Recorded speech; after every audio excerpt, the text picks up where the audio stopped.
Aloha, everyone. Welcome to the National Disaster Preparedness Training Center's third Thursday virtual event. Today, we will feature geography, vulnerability, crisis, and adaptation in Hawaii. Please provide your questions or comments in the chat, and responses will be answered at the end of all presentations. Our speakers for today are NDPTC staff Lisa Webster, Amy Kitchener, and Kung Tran. We also have two University of Hawai'i graduate students pursuing a PhD in urban and regional planning, Farnas Caviardi and Dave Marasco. They will be sharing a preview of their panel talk scheduled for this Saturday at the 2024 American Association on Geographers annual meeting being held here in Honolulu, Hawaii. They will offer insights and solutions on their research as it relates to the unique needs of Hawaii and the Pacific region. Our first speaker is Farnas. Aloha, Farnas. Hello, thank you for the introduction and thanks for having me.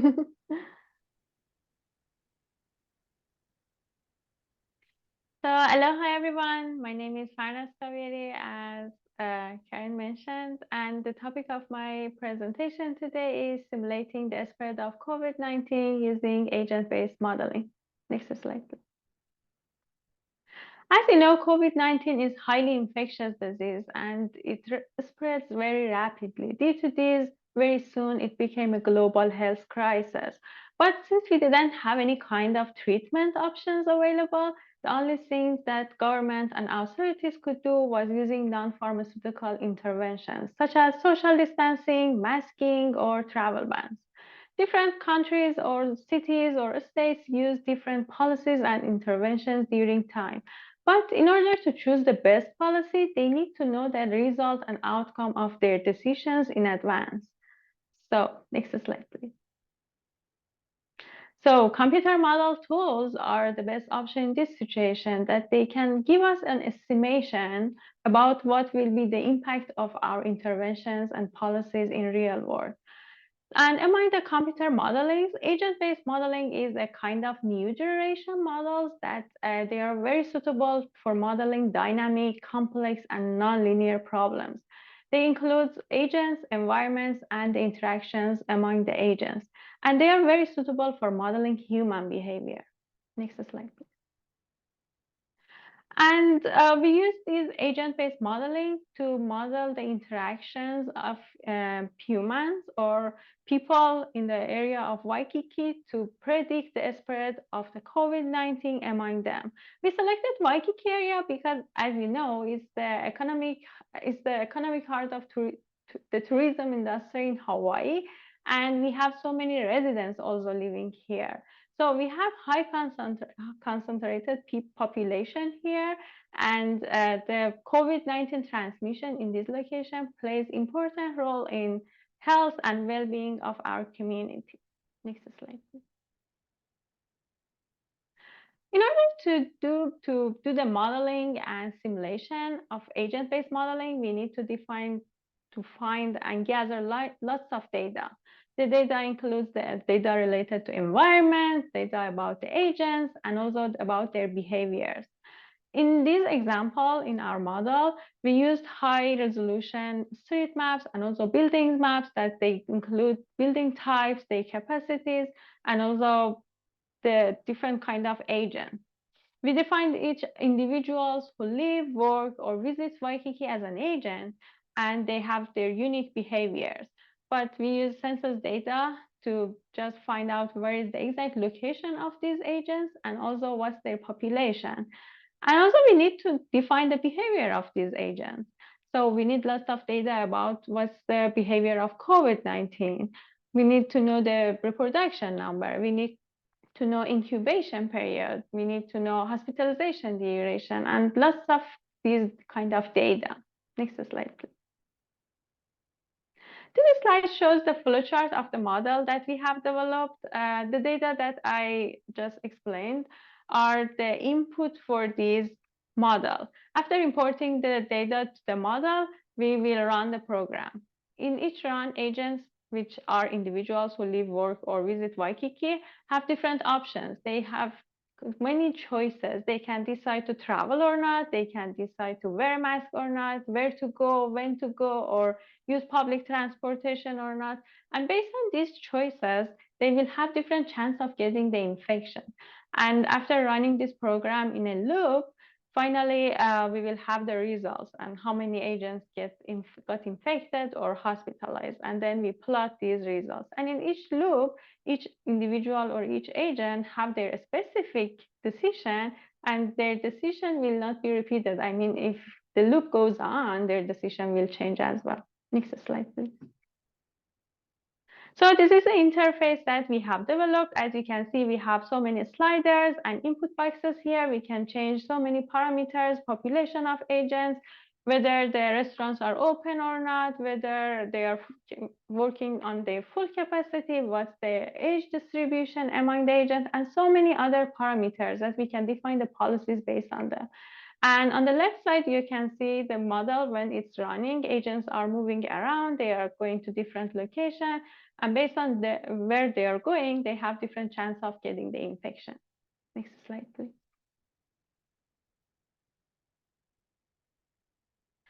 And these are some of the important parameters that we defined in our model. The source of these data are CDC, Department of Human Health of Hawaii, or other researchers. And these are just a sample and a small kind of data that we use in this modeling. Next slide, please. After running the model and just finalizing the initial parameters, we run different scenarios. We want to see if, for example, we increase testing and contact tracing, what will be the impact on new cases and hospitalization, or what if more people get vaccinated or more people wear masks, what will be the situation?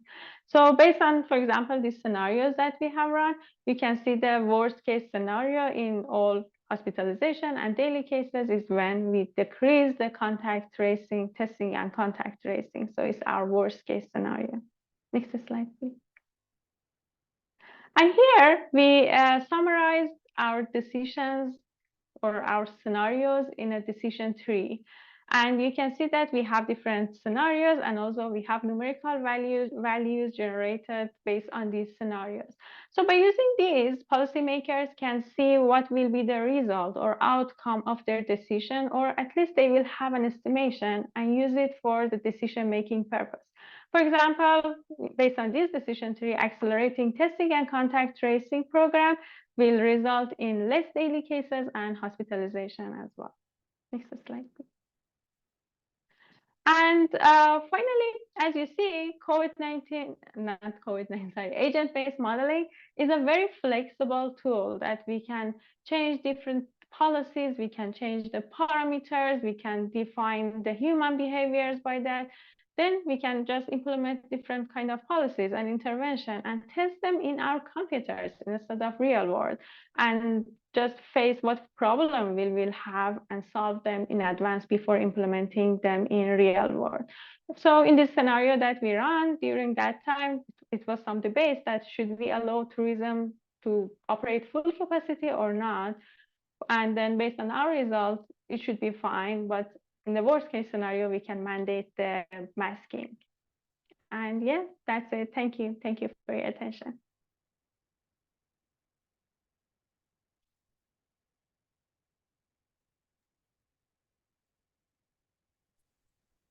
Thank you, Farnas. I believe we have Amy Kitchener next doing her presentation.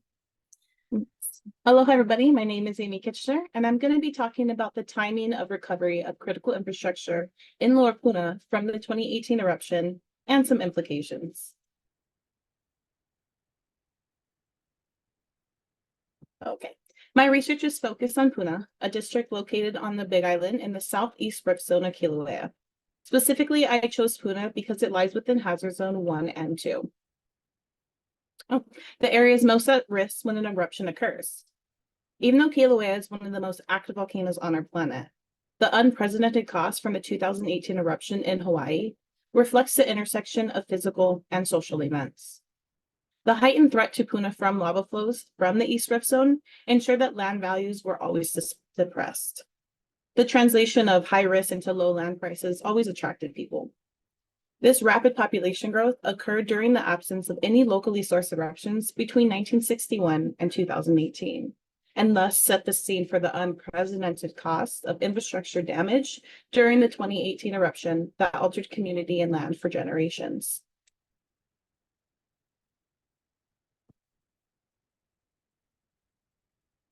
The 2018 eruption lasted 3 months. It covered over 35 square kilometers of land, destroyed 700 homes in residential neighborhoods, and damaged 51 kilometers of road, 23 kilometers of water lines, and over 900 utility poles. Here's a map from NDPTC that shows the extent of the lava damage in the pink polygon. The blue and red line shows our impacts to roads and water lines, and all those little black dots are destroyed infrastructure. On the left side of the map is Highway 130. Although not directly damaged by the lava flow itself, it was damaged by volcanic and seismic activity. Highway 130 is the main road that connects Lower Puna to the rest of the island.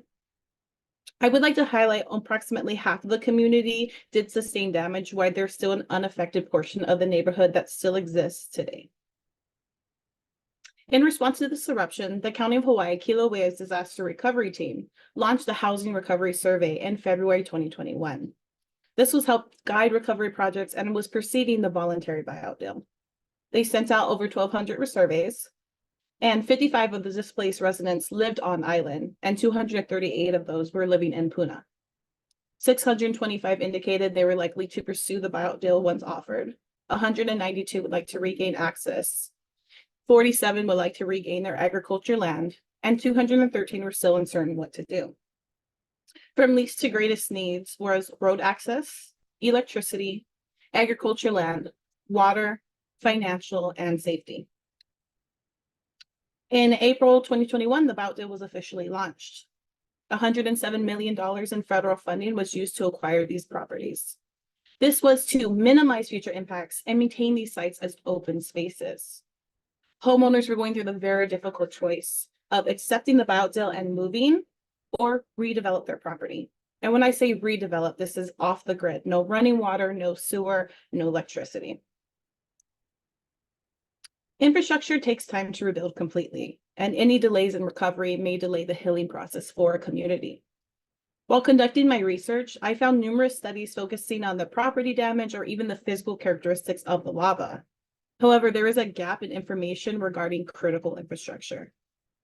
Specifically, literature lacked consolidated damage on the critical infrastructure damages and recovery efforts to public roads, water, electricity. To address this gap, my study gathered information from various sources, including news media, social media, websites, and even public videos. This was to gain a comprehensive understanding on the ongoing recovery efforts and the future plans for that infrastructure expansion in Lower Puna. By consolidating this information, my study shed lights on the implication for the landowners affected by these efforts. How does the lack of a comprehensive plan for infrastructure loss impact the perception of resiliency in Lower Puna? Here's an example of one of the 4 data tables I created. I had 4 tables. I had one for road access, water, electricity, and the geothermal power plant. The data was organized by date, location, and a brief description. To streamline, I'll consolidate my findings. While there are various recovery efforts for critical infrastructure, electricity serves as a prime example. As stated, over 900 utility poles were destroyed. And in the process of replacing these poles, upgrades are being made to accommodate phone, internet, and broadband services. This is partially in response to COVID-19 and the increased work and study opportunities. But there was this overarching trend in this recovery process that was not merely replacing what was lost, but expanding and enhancing that critical infrastructure. A useful comparison to 2018 is Kalapana. Between 1990 and 1992, lava flows mostly buried the town of Kalapana. However, in spite of the dissolution, the draw of a barren landscape continued to entice eager individuals to consider building simple structures on the fresh flow. Despite the draw for new residents in Kalapana, their houses have no running water or electricity. However, not everyone in Lower Puna lives off the grid. The extensive network of roadways, linking bridges, utilities, and buildings required to maintain everyday life are considered key components of critical infrastructure and are vital for sustaining everyday life and fostering economic growth within a community. In short, for the effective functioning of Lower Puna, there needs to be road access, water supply, and electrical continuity. This means establishing safe, accessible, and affordable systems. And despite the limited insurance availability, homes are being bought and sold in the unaffected and along the fresh flow, with sales up 8.3% from 2013 or 2023 last year. In fact, the population decreased by only 516 people from 2010 census and 2020. Here's a screenshot indicating the homes for sale in the unaffected neighborhood and on the fresh flow. And for only 160,000, this too can be yours. This pandemic also led to an influx of remote employees coming from outside of Hawaii, attracted to the isolated lifestyle and purchasing property. This population growth is in direct contrast to the BioSteel effort to discourage population growth in Lower Puna. Remember, the BioSteel mission is to prevent future impacts. Is the recovery and enhancement of critical infrastructure contributing to this population growth? Without a comprehensive timeline for the damage and recovery efforts, it's hard to gauge Lower Puna's overall resiliency. Considering the ongoing uncertainty surrounding the recovery of critical infrastructure in Lower Puna, there are several potential studies to explore. One future study could examine the past and future perception of risk in this area, either independently or in conjunction with any trends in population growth. Another viable study would be to thoroughly examine whether the expansion of the recovery efforts is potentially fostering this false sense of resiliency in Lower Puna. And there's a potential for dual perspectives within the singular framework of the buyout deal. Remember, the aim is to restrict movement and construction in these high-risk zones. One avenue for exploration could be a thorough evaluation if the buyout deal impact is creating a better, more resilient community in Lower Puna. The other trajectory pertains to investigating the extent to which the timing of repairs to the critical infrastructure had influenced the community's reception of the buyout deal. I hope my data incentivizes more studies such as these is to help guide recovery effort strategies or information hubs to help build the most resilient communities worldwide. Mahalo.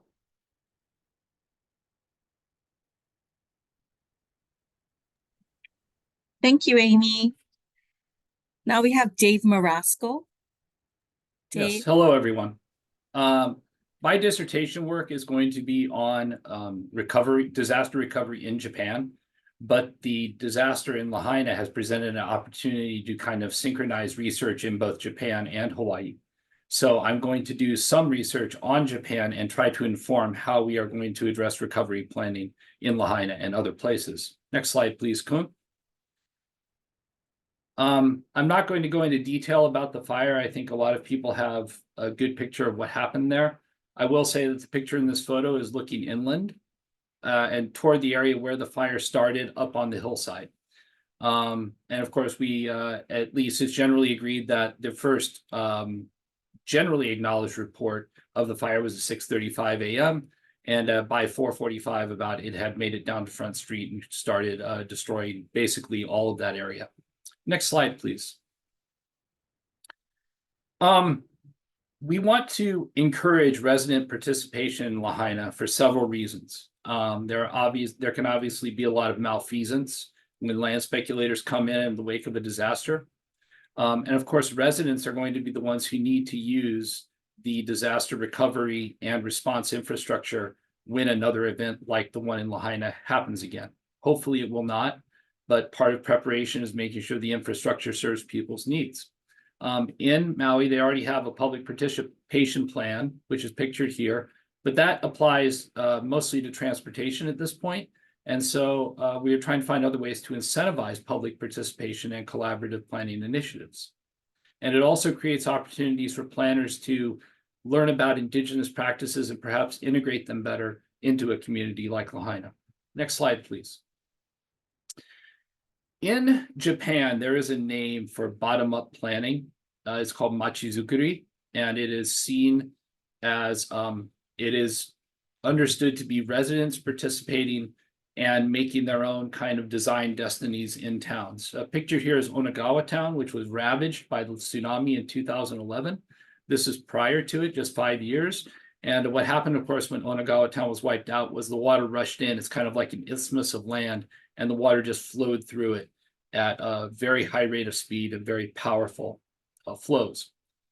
Japan has a lot of experience with disaster recovery, and although they have highly centralized disaster recovery apparatus, they also have a lot of intentional resident participation initiatives. So Machizukuri is something that we can look to perhaps as an exemplar for how we should approach recovery in Lahaina. Next slide, please. Here's a picture of Onagawa Town after the recovery. Of course, it's not all as idyllic as this, but this is part of how they reconfigured the town. There was a lot of intentional resident involvement sponsored by the government, but there are limitations to that because even though residents were enfranchised into the process, there were certain things they were not allowed to comment on, really, like the presence of the nuclear plant close to Onagawa Town that was not compromised by the tsunami. People there are still very concerned about it, but because of the central government's involvement, the people's concerns were kind of dismissed in favor of just getting the town reconfigured after the disaster. Residents were able to thwart a plan that was going to reorganize the town for the expedience of the government planning. And so that showed that they had at least some agency in this process. And to this day, the education of residents' informal planning processes continues. Next slide, please. Minami Sanriku is a place in the same area as Onagawa Town, but this is an example of where the community participation was not government-led, and it just came about as a result of resident initiative. Some children wanted to clean up their own beach because they'd been to another place where they saw that they could enjoy this asset if only they had a way to recover their own ability to use theirs. So the parents of some of these children organized volunteer efforts, and they were able to get thousands of people to clean up this beach before the government even got to it. This is important because we don't always want the government to be the ones who are stimulating resident participation. How can we make sure that the residents themselves have some knowledge of what they need to do and how they can create their own movements? And I think one way to do that is to encourage planning education. Next slide, please. Of course, when we do recovery, we are always concerned about participation, about how data is acquired, how that data is used, and whether or not it has efficacy, and whether or not there are sufficient levels of community participation.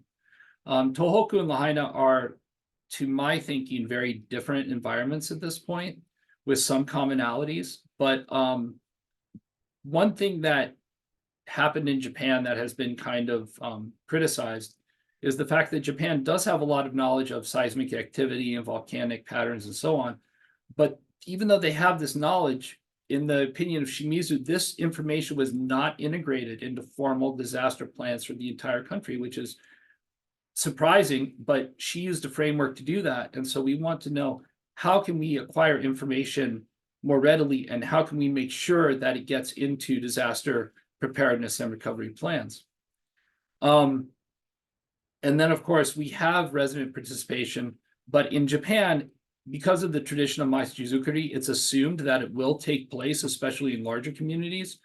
Whereas in Lahaina, it's hard to say that it's formalized at this point, but there is a lot of evidence of it happening at this time. Resident input has been solicited online by the county of Maui, and community-led organizations are present with stated objectives of protecting resident interests. Next slide, please. We have done quite a bit of research into different aspects, of course, what Farna showed before, Amy, and I've done a lot of mapping in both Japanese regions and recently for Lahaina. I show this map only because I did not create this data, but this is conditional fire risk. And there are other sets of data that are available for the land cover for all the states in the United States by Scott and his research team. But this data was not really disseminated properly prior to some of our fire investigations, and we've now used it for both the Marshall Fire and analysis of the post-Lahaina situation. But this shows the conditional fire risk in Lahaina prior to the fires with our own with a more accurate fire boundary map that we created based on areas within the burn boundary that were not really affected by the fire so much. But what we want to show here is that this data did exist, and the high risk to buildings in these areas did exist prior to the fires in Lahaina, and they existed even when this data was published right after the 2018 fires in Lahaina. So maybe there is a way to dig a little deeper and use existing material to inform people of what their conditions are. Next slide, please. So Kimachizukuri informed Lahaina's recovery. Ola Lahaina already exists as a web portal for citizen participation. I see it as an opportunity beyond what's already being done there for citizen education, a la what is being done in Onagawa Town to this day, pro bono education of citizens about planning and policy. And then the Lahaina Community Land Trust, which is an organization to protect local land ownership.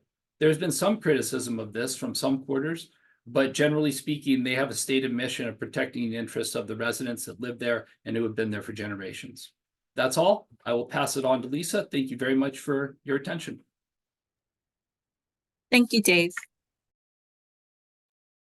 Lisa Webster. Thanks, Dave. Thanks, Jen.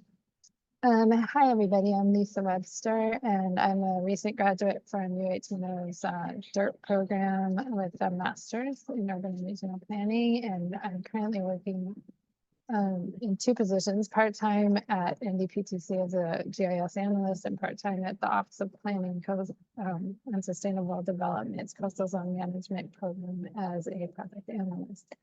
Last year, I worked with NDPTC as a graduate research assistant to look at the social and environmental impacts of the 2021 Red Hill fuel spill.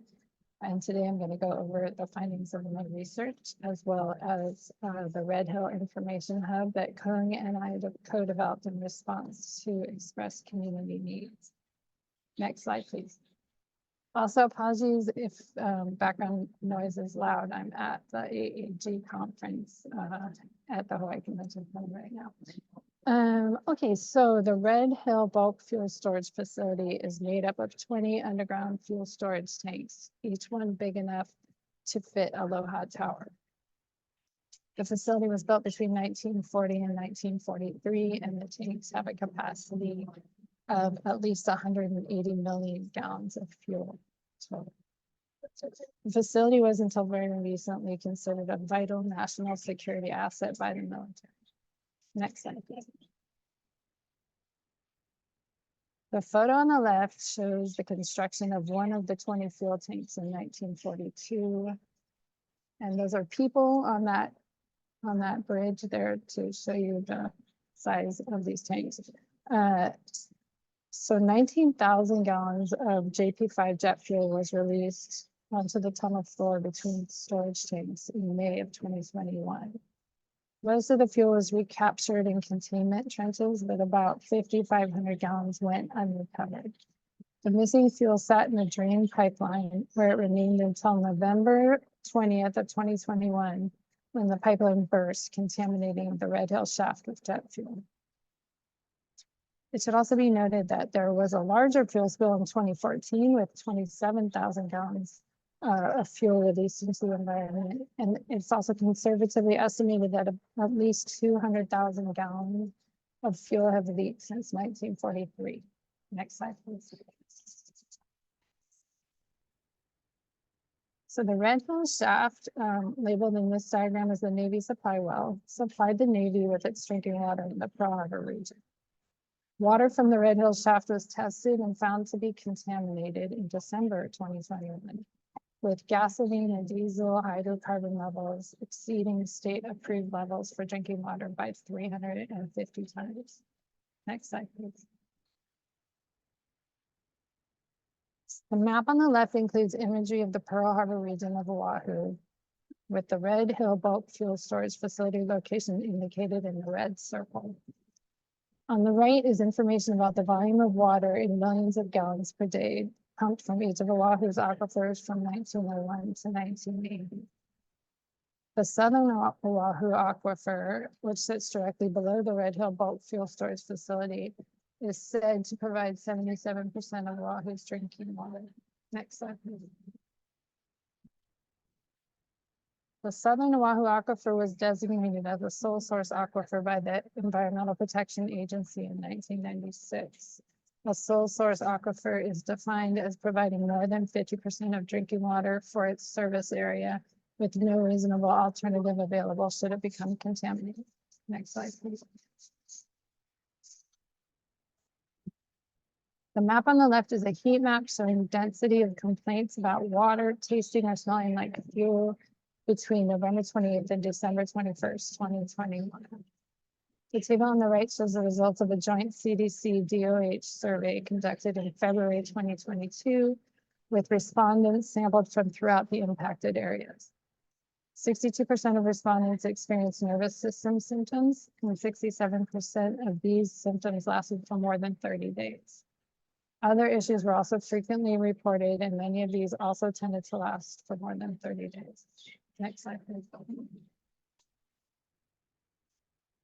This map shows the Navy water system lines, the blue lines, and the Navy water flushing zones, the blue and white polygons, with darker blue areas containing more homes. About 93,000 people lived within these Navy water flushing zones, relied on the Navy water system, and were impacted by the fuel spill. Many of these people were relocated to hotels for several months due to contamination of their drinking water supplies. Next slide, please. These figures indicate social vulnerability for each of the 4 CDC social vulnerability index themes. Darker colors indicate increased vulnerability, and the red circles indicate areas that are identified as the most vulnerable for each theme. Next slide, please.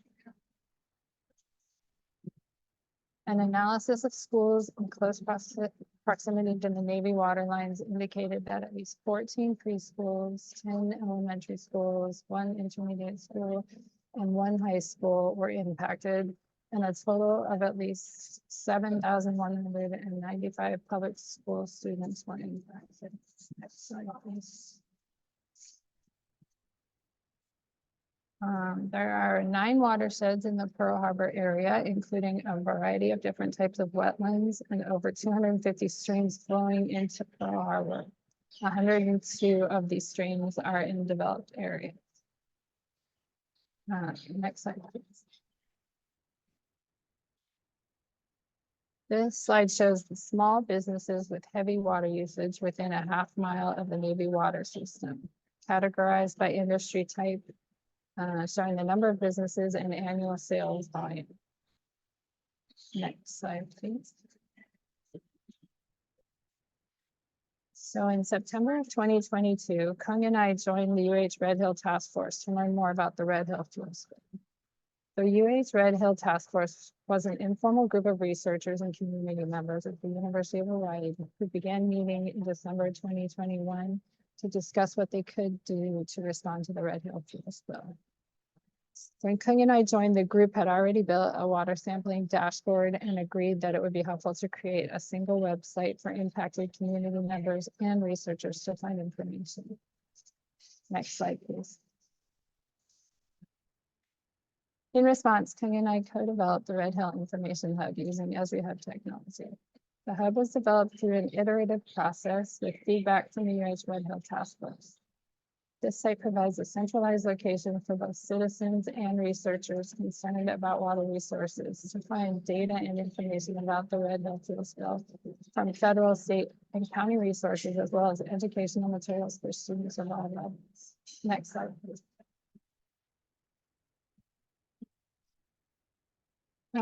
We publicly launched the Red Hill Information Hub in September of last year and plan to continue updating it with new data and information as it becomes available. This information will be useful in making Pearl Harbor, Oahu, and Hawaii more resilient. And through the efforts of environmental groups, as well as county, state, and federal efforts. The tanks were emptied starting in October 2023, and this process was completed last month. The Navy has agreed not to use the tanks to store fuel going forward, but the impacts to drinking water resources are still unknown. Next slide, please. And that's all I have for today. And I'm just going to share the link to the Red Hill information.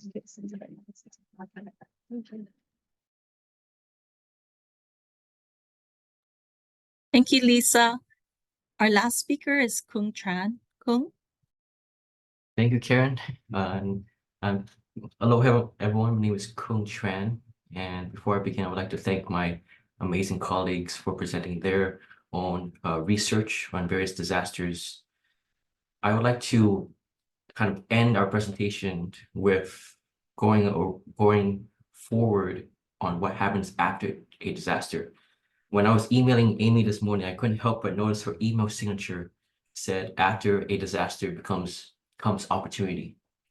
And in each of our presentation, this common theme that represented itself was opportunity. Members of the community, residents came together to support each other after a disaster, to recover and to become more resilient. So I want to expand on that concept into my presentation, which is on resilience hubs, a critical topic that I research for my master's degree in urban and regional planning.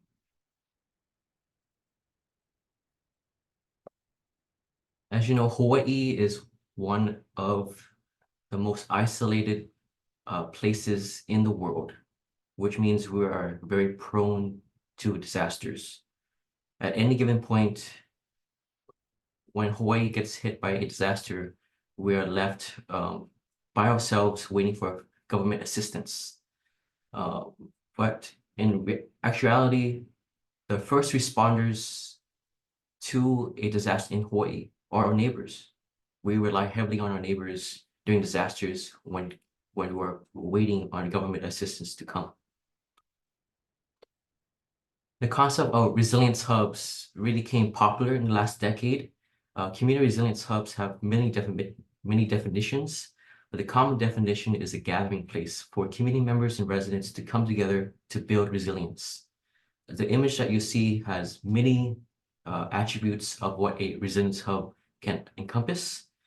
But I want you to note that a resilience hub can be anything a community defines as.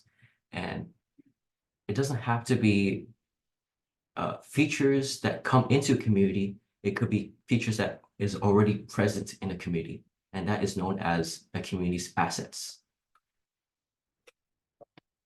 During the COVID-19 pandemic, resilience hubs really emerged in Hawaii as places where communities can come to get resources, information on the COVID-19 spread, vaccine shots, meals, internet.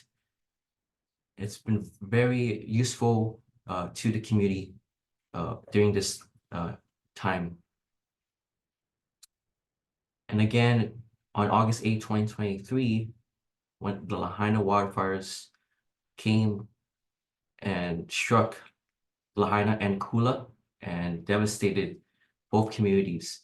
At this time, residents and community members had only themselves to really look out for each other. And that sparked the concept of resilience hubs throughout communities across Lahaina and Kula. Residents coming together to really assist each other. While Red Cross and FEMA came to the islands, residents were there for each other to support one another in every so possible way. I was privileged to be a part of a action to develop a resilience hub action plan for the island of Oahu as part of the Ola Oahu Resilience Strategy. Action 15 of that strategy is to develop a network of community resilience hubs. And I'm proud to say that last summer, the city published the Action 15 Resilience Hub Network Plan, which identifies 160 potential resilience hub sites across Oahu and engaging various communities across the island to create this plan. And I also want to note down these amazing organizations across Hawaii that have been leading this effort to develop a network of resilience hubs across the state. And more so, the resilience hubs across the nation have been spreading and also globally. And lastly, I wanted to end our presentation by asking you a question. What does adaptation look like for you and your community? In other words, how do you envision your resilience hub? Is it more than just community lifelines? Is it a gathering space? Is it a place to build connections with your neighbors and so forth? We all want you to leave this message with you so you can go back to your communities and spread that community resilience to future disasters. Thank you.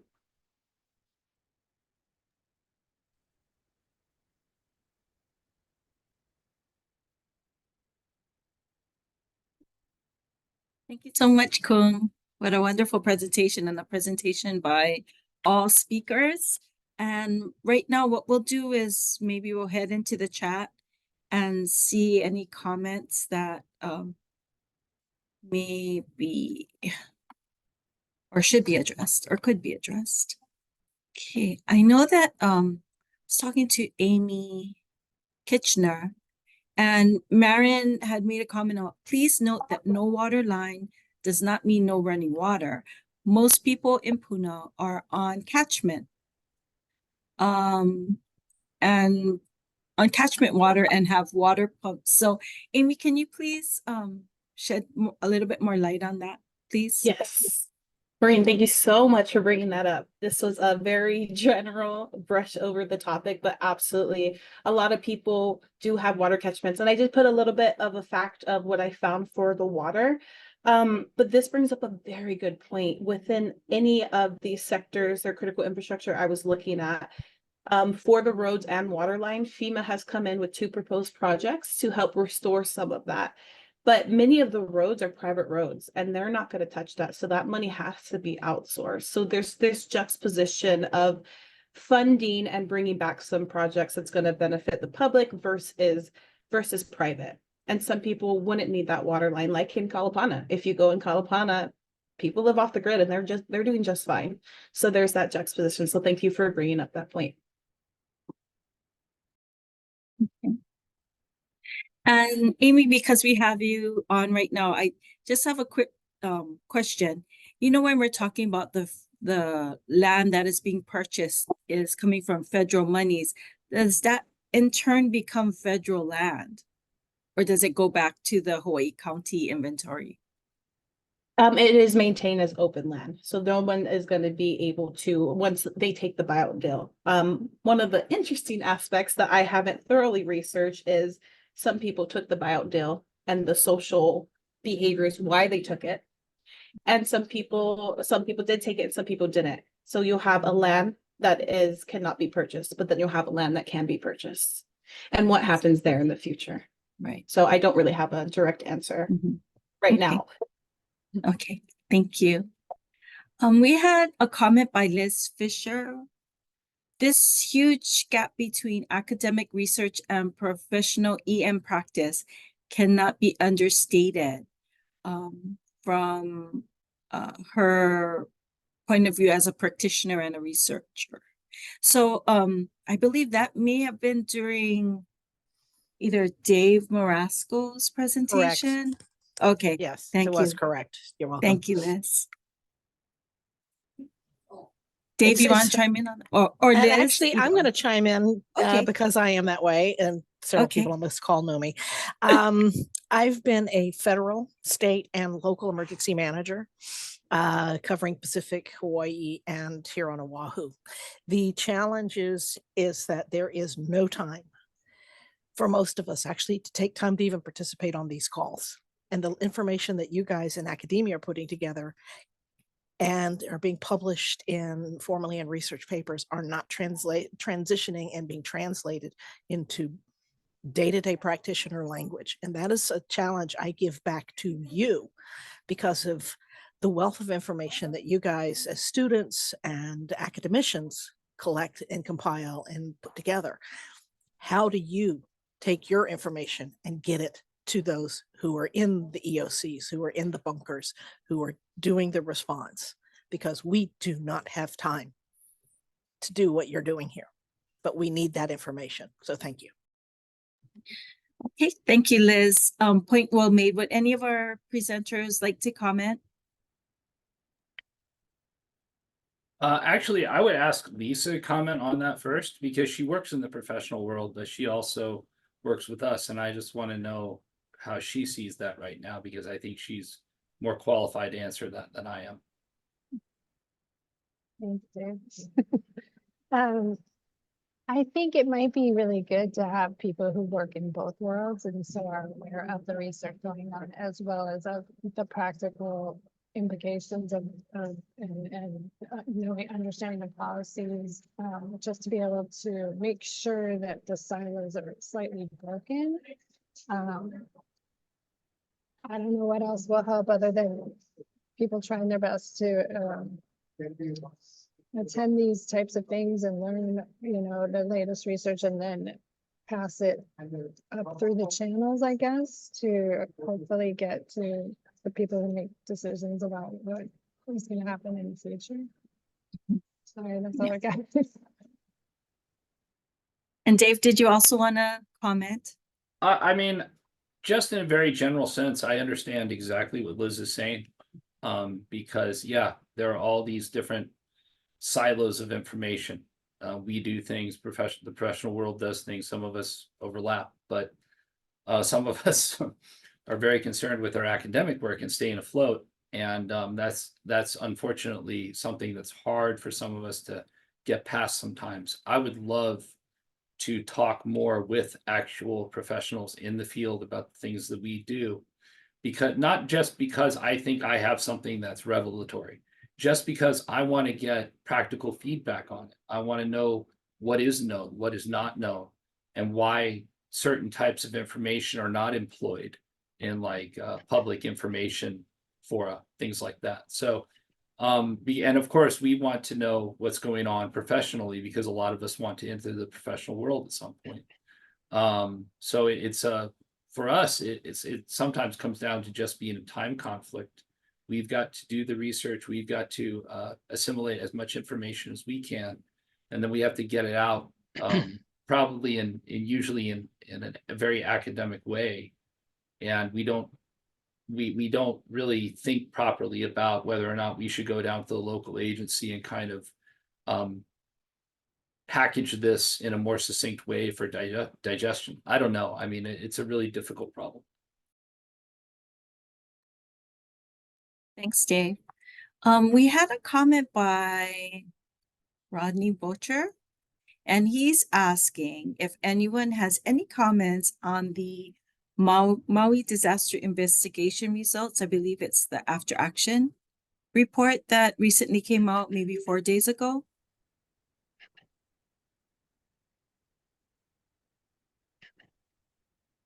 Dave or Kung or anyone who touched on it during our presentations. I didn't get to go through it all, but the results that I got to view, I think it really represents how our emergency management system as a whole in Hawaii is. It just needs to be improved upon after all the presentations that we've seen today regarding different types of disasters, fire, COVID, and now moving forward, it's just a matter of time that we'll continuously get disasters hit Hawaii, and it's a matter of responding, preparing to those disasters to have a better and faster recovery time for our state. Okay. Marin Purvis made a comment. Haima conducts a triennial threat and hazard identification and risk assessment that could incorporate some of your research in that assessment. And then she also shared a link. So thank you for that, Marin. Did you have any additional comments, Dave, that you'd like to share about That was the? not me. Oh, okay. Oh, I'm sorry. Oh, Michael Kern. He shared the information about HAIMA, the triennial threat and hazard identification risk assessment. Thank you for that, Marin. Apologize for the confusion. Dave, did you want to share anything on, or if you were able to, view the after action report for Lahaina? I actually haven't because no problem. I actually wasn't aware of it because of academic concerns this week. Karen, But I will get to Yes. it as soon as I possibly can. Okay. Hi, Ted. hey, I can't find the raise your hand thing here, so I'll just yak out. Okay, But, you're it. I really appreciate being invited to join this. I think this is fascinating information. And the several comments that were made about packaging this up, it's really understandable. It's not complicated. The people have done a really great job of simplifying the expression of information. I think we should, I'd like to include certainly Dave and anybody else in our 9 o'clock calls with HPAG, which you can tell him all about. But Okay. somehow this information should be just packaged up and shipped out in a way it is to certain people we can help see this. If the comment about what was in the several reports really points to the fact that the community isn't prepared. The community is going to have to increase its capacity. There's an obligation and a requirement for the community to start being more part of the solution in these future events that are coming at us, because government cannot do it. We're beyond the point where government can acquire the knowledge because they weren't raised this way. So you are the core of that new orientation of preparedness that needs to be in these positions in the future, rather than what do they call them, patronization positions that often they are there. In Maui in particular, we're suffering from 30 years of the plantations going away, and the plantations provided a lot of the land control, but that wasn't something that the county knew about. So we've gone from a fairly well-controlled system to a system controlled with a much more diffuse population, different cultures, different understandings, different backgrounds, a lot of them are not even living on the island. So it's a different game. And we are, as you know, our HPAG has been attempting to crack into that and understand how to inform it for the future. But certainly the predictive awareness, informed resilience, durable communications, and actually an underlying piece here is the health management, not just physical health, but mental health, to keep people able to perform under these stressing conditions. All feeding a unified command schema is what's really going to be needed here. And everything you've talked about here is really fascinating to me. I'll give you one example. That someone talked about Fukushima. I was involved on the other end of that and saw some of the excellent preparedness the Japanese had gotten into. One particular case I'll cite, a group in Europe took interest in supporting Fukushima and was packaging up a couple of C-130s worth of equipment and materials and clothing and food to ship over to Japan. And then I was involved in the chain of events that led to that being not happening. The Japanese said, well, who are you? What are your credentials? What are your certifications? What is the stuff you're bringing in? What is its shelf life? What is its acceptance by the Japanese government? And show us your plan for making sure that when you leave, things are no worse than when you arrived. If you can show us that, we'll let you bring these airplanes in. We're not going to have people just jam our ports with stuff. And of course, in Lahaina, we had people jamming our ports with stuff. From David can tell, Danny can tell you, we had more dog food and clothing, none of which was needed. So that what this brings into the picture is that we got to get our Department of Transportation interested here in providing logistic services, not just the ports, but actually manage the flow when incident command is underway, so that only those things that are requested by the hubs or by the centers actually have a way to get in and we don't jam up the system. Many, many things like that. But this is cool stuff. Yeah. I thank you Thank- so much. Thanks so much, Ted. I appreciate your help and your never-ending support of Lahaina in the state of Hawaii. I know Philip Beelan also had a comment. He had some suggestion about incorporating research into emergency management processes. So Philip, are you still online? Yeah, if I could, I'm Phil Sure. Balin, and I'm Hi. speaking as a longtime geospatial person, but I've worked in state and local and utility companies, and we in California had put on, and this is a suggestion kind of following what Ted said, is people don't like to use information and data until they're familiar with it.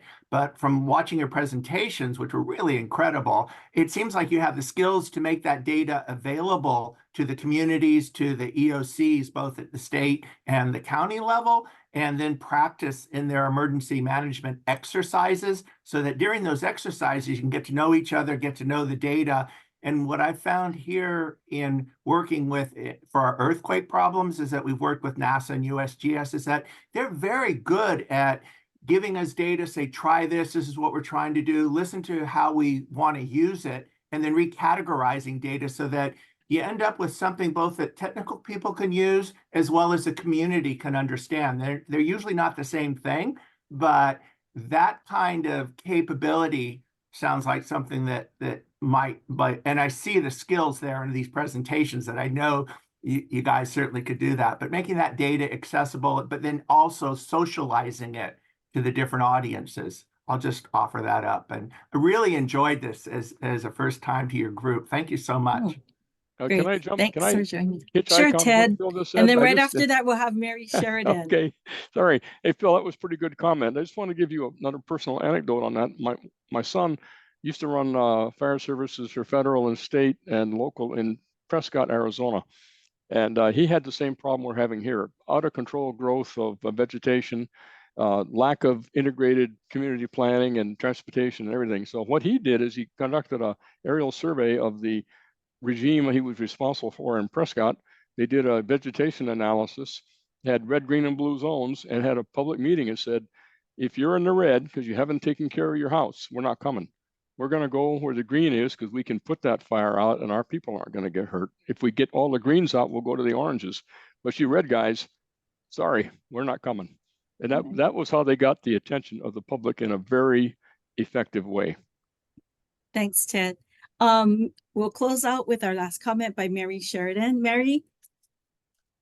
Yes, I just want to comment on how people want the information, and I cannot say enough about NDPTC's courses through U Hawaii. There is really no reason not to get this information if you sign up for these courses. They're understandable, they're extremely valuable. These third Thursdays are valuable. So if you really want the information, start taking the courses. Great. Thanks so much for that segue, Mary, because we can also watch previous third Thursdays and this one that's being recorded right now on our YouTube channel. I've also included that in the chat. And if you're interested in taking our NDPTC courses, I've also included our NDPT website in the chat as well. And we're right up to our 1 p.m. mark. So with that, I'd like to again thank all of our guest presenters, as well as a wonderful dialogue and discussion that took place this afternoon. And you folks have be safe, and we'll see you at our next third Thursday. Aloha. Thank you.